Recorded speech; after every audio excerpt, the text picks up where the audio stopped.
Hi guys, मैं हूं अबीहा इंतखाब और अबीहा क्लासेस सफलता की सोच में आपका स्वागत है। तो जैसा कि आप अभी अपनी स्क्रीन पे देख रहे होंगे कि यहाँ पे बाबर, हुमायूं, अकबर, जहांगीर, शाहजहां लिखा है और आलमगीर लिखा है प्रथम औरंगजेब के बारे में।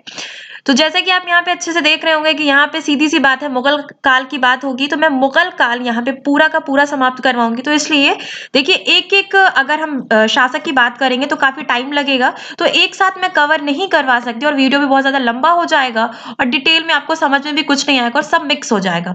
तो इसलिए मैं एक एक टॉपिक यानी एक एक जो मुगल अंपायर का शासक है उस पर हम बात करते हुए चलेंगे। तो इसके बाहर कोई भी क्वेश्चंस नहीं बनेंगे। तो लूसेंट का पूरा यहाँ पे निचोड़ है और अदरवाइज मैंने बहुत सी किताबें यहाँ पे ली हैं, जैसे कि एनसीईआरटी को भी मैंने यहाँ पे कुछ क्वेश्चंस एनसीईआरटी से भी लिए हैं कि क्या पॉइंट्स बन रहे हैं। तो ये वीडियो आपके लिए काफी ज्यादा हेल्पफुल है। तो अगर आप चैनल पे नए हैं तो चैनल को सब्सक्राइब कर लीजिएगा, वीडियो को लाइक करिएगा और दोस्तों को शेयर जरूर करिएगा ताकि आपको इसकी पूरी की पूरी सीरीज मिलती रहे। मैं प्लेलिस्ट बनाऊंगी इसकी। तो मैं बाबर से आज शुरू कर रही हूँ यहाँ पे। तो देखिए यहाँ पे रेड से आपको दिख रहा है, तो यानी कि आज का हमारा टॉपिक है बाबर। तो हम बाबर को यहाँ पे पूरा का पूरा समाप्त करवाते हुए चलेंगे। तो चलिए लेक्चर की तरफ बढ़ते हैं। तो देखिए बाबर भारत में कब से शासन कर रहा है? भारत में इसका शासन है 1226 से 1230 तक। ठीक है, 1226 यानी पानीपत का प्रथम युद्ध आपको याद आ गया होगा, इब्राहिम लोदी और जो बाबर के मध्य हुआ था।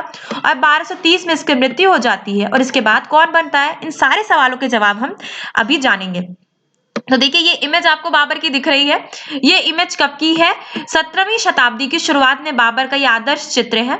ठीक है, तो बाबर ऐसा दिखता था। बाबर का ये चित्र है। बाबर 1526 में इसने स्थापना की थी और यही संस्थापक है मुगल साम्राज्य का, यानी मुगल जो वंश है, मुगल वंश का संस्थापक कौन है? बाबर है। और इसने स्टार्ट कब किया था? 1526 में और इसकी मृत्यु हो जाती है 1530 में। ठीक है, तो चलिए हम इसका नाम जान लेते हैं, काफी अच्छे से इसका इंट्रोडक्शन देख लेते हैं यहाँ पे। तो नाम क्या है इसका? जहीरुद्दीन मोहम्मद बाबर। ठीक है, इसका नाम पूरा क्या है? जहीरुद्दीन मोहम्मद बाबर। मरणोपरांत इसका नाम क्या रहता है? देखिए मरने के बाद इसका नाम क्या दिया जाता है? फिरदौस मकानी। फिरदौस मकानी यानी स्वर्ग में निवास। कहां पे निवास बताया जा रहा है इसका? स्वर्ग में निवास। फिरदौस मकानी मरने के बाद जो इसे नाम दिया गया, इसे जो टाइटल दिया गया मरने के बाद। ठीक है, नेक्स्ट पॉइंट हमारा क्या है? जन्म इसका कहां और कब होता है? तो जन्म इसका जो होता है वो 14 फरवरी को होता है 1483 में अंदीजान में। ठीक है, अंदीजान में होता है इसका 14 फरवरी 1483 में इसका जन्म होता है। तिमुरुदी साम्राज्य मतलब तैमूर और चंगेज का मिला जुला ये वंशज है। ठीक है, तिमुरुदी साम्राज्य में इसका जन्म होता है 14 फरवरी को 1483 ईस्वी में। ये काफी इंपॉर्टेंट पॉइंट है, आप इसे नोट भी कर सकते हैं। ठीक है, मृत्यु कब होती है इसकी? 26 दिसंबर। ठीक है, 26 दिसंबर 1530 में इसकी मृत्यु होती है। यहाँ पे मैं इरेज कर दूं, कुछ पॉइंट्स लग गए हैं। ठीक है, तो देखिए यहाँ पे आपको समझ में आ रहा होगा 26 दिसंबर 1530 में इसकी मृत्यु होती है। ठीक है, 26 दिसंबर 1530 में इसकी मृत्यु होती है। उस टाइम में कितने साल का रहता है? तो बहुत ज्यादा इसकी एज नहीं रहती, 47 साल का रहता है। ये 47 साल का रहता है और आगरा में, ठीक है, आगरा में इसकी मृत्यु होती है। मुगल साम्राज्य की स्थापना कर चुका रहता है, तो सीधी सी बात है मुगल साम्राज्य में ही इसकी मृत्यु होती है। 26 दिसंबर 1530 में इसकी मृत्यु हो जाती है। दफन कहाँ हुआ है? ये दफन कहाँ पे हुआ है? बाग बाबर। ठीक है, काबुल अफगानिस्तान में दफन हुआ है। बाग बाबर उस जगह का, उस जहां पे दफन है, बाग बाबर कहते हैं उसको। ये काबुल में है जो कि अफगानिस्तान में इस टाइम है। ठीक है, राजवंश तैमुरिड है जन्म से ही इसका। ठीक है, मुगल वंश का संस्थापक है, मुगल का संस्थापक है ये। पिता कौन है इसके? उमर शेख मिर्जा। ठीक है, उमर शेख मिर्जा फरगान घाटी के अमीर हैं। ठीक, फरगान घाटी के अमीर रहते हैं उमर शेख मिर्जा, जो कि बाबर के पिता रहते हैं। माता का क्या नाम रहता है इसकी? कुतलुग निगार खानूम। ठीक है, इसकी माता का क्या नाम रहता है? कुतलुग निगार खानूम। धर्म क्या है बाबर का? तो धर्म इसका इस्लाम है और ये सुन्नी है। ठीक है, देखिए इस्लाम धर्म में दो फिरके होते हैं। ऐसे तो बहुत से फिरके हैं, लेकिन अगर हम बात करते हैं मुगल में तो सुन्नी और शिया में बात होती है। तो सुन्नी था बाबर। बाबर सुन्नी है, इस्लाम है इसका धर्म। ठीक है, मुस्लिम है ये। पुत्र इसके कौन कौन है? देखिए हुमायूं, कामरान मिर्जा, अस्करी मिर्जा। ठीक है, अस्करी मिर्जा एक ही नाम है, हिंदाल मिर्जा। ठीक है, 4 पुत्र हैं इसके, हुमायूं, कामरान मिर्जा, अस्करी मिर्जा, हिंदाल मिर्जा। उत्तराधिकारी इसका कौन हुआ? इसका उत्तराधिकारी हुमायूं हुमायूं था। ठीक है, देखिए इसका उत्तराधिकारी कौन है, इसका उत्तराधिकारी हुमायूं रहता है। ठीक, तो यहाँ पे हमने इसका पूरा इंट्रोडक्शन देख लिया। अब नेक्स्ट पे बात करते हैं, नेक्स्ट पॉइंट पे चलते हैं, हम अपने नेक्स्ट पेज पे चलते हैं।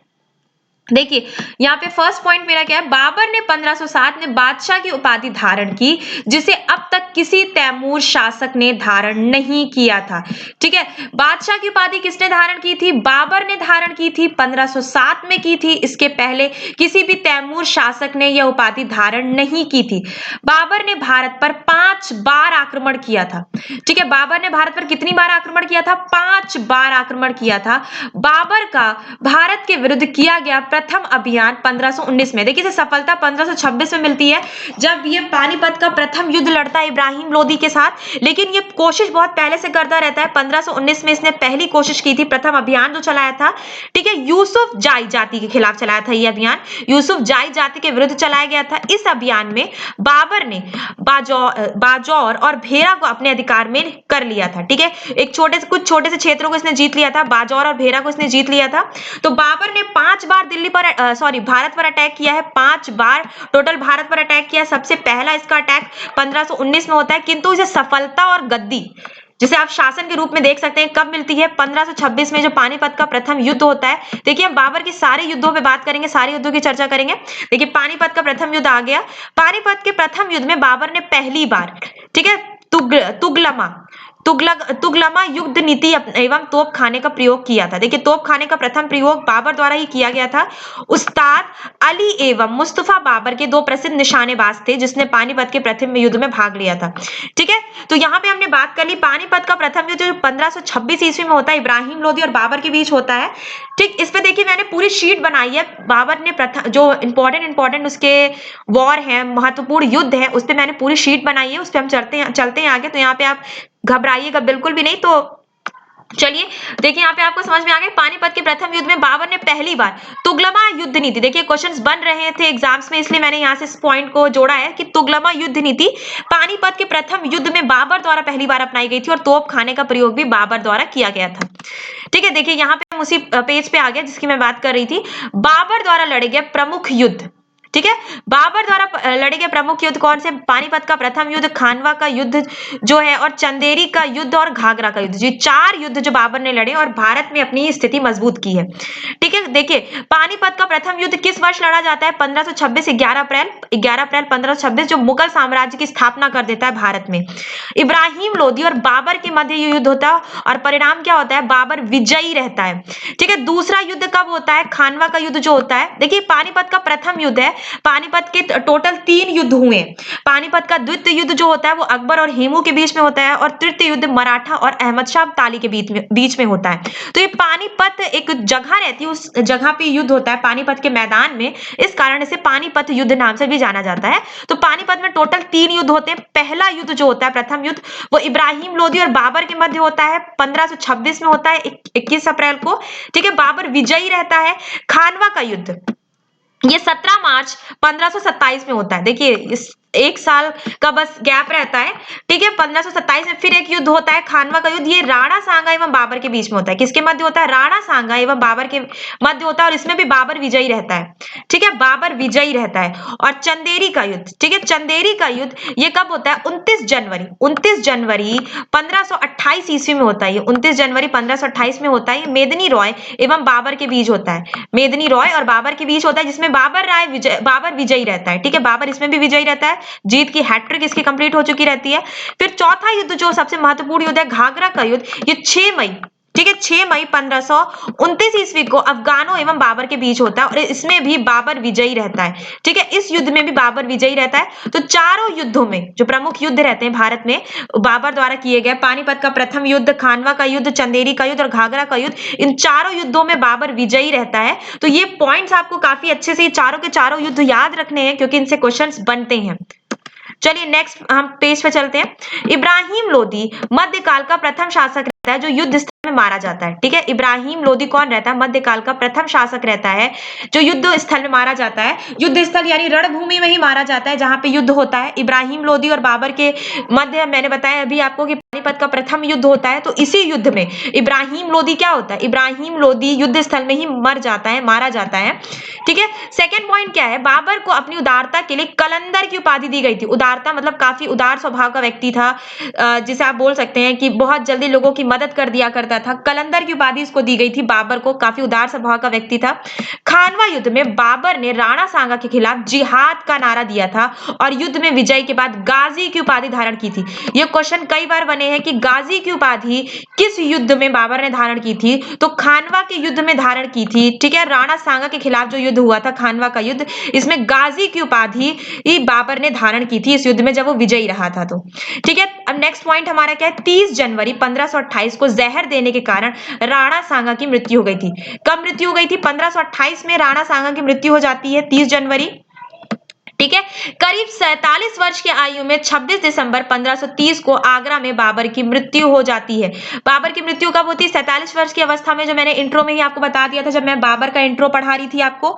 तो 47 वर्ष की अवस्था में 26 दिसंबर 1530 में आगरा में, ठीक है, मुगल साम्राज्य में आगरा में बाबर की मृत्यु हो जाती है। दफन कहाँ पे है? काबुल अफगानिस्तान में दफन है, मैंने फर्स्ट पे ही आपको बता दिया था।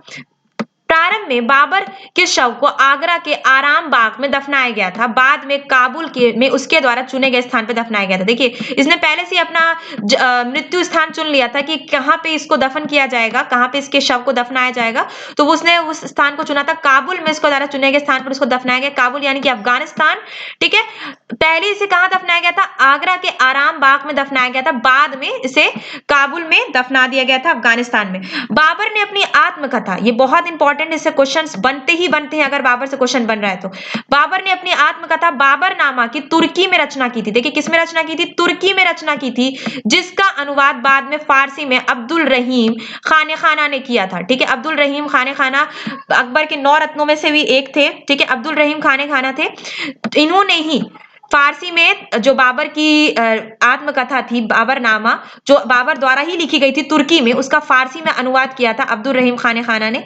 बाबर को मुबुई, ठीक है, यान नामक पद शैली का भी जन्मदाता माना जाता है। मुबुई यान नामक यानी कि पढ़ा लिखा व्यक्ति था, इसे पद का भी बहुत ज्यादा ज्ञान था। तो पद शैली जो इसने रचना की थी मुबुई यान की, तो मुबुई यान पद शैली की रचना किसके द्वारा की गई थी? तो बाबर द्वारा की गई थी। जन्मदाता बाबर था इसका।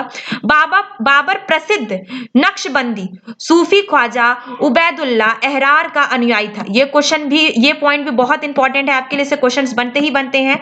बाबर प्रसिद्ध नक्शबंदी सूफी ख्वाजा उबैदुल्ला एहरार का अनुयायी था, यानी उनका शिष्य था, उनको मानने वाला था। बाबर के बाद गद्दी पर उसका पुत्र हुमायूं बैठा। ठीक है, हुमायूं बैठा। हुमायूं कौन रहता है? हुमायूं इसका उत्तराधिकारी रहता है बाबर का। तो बाबर की मृत्यु के बाद हुमायूं गद्दी पर बैठता है।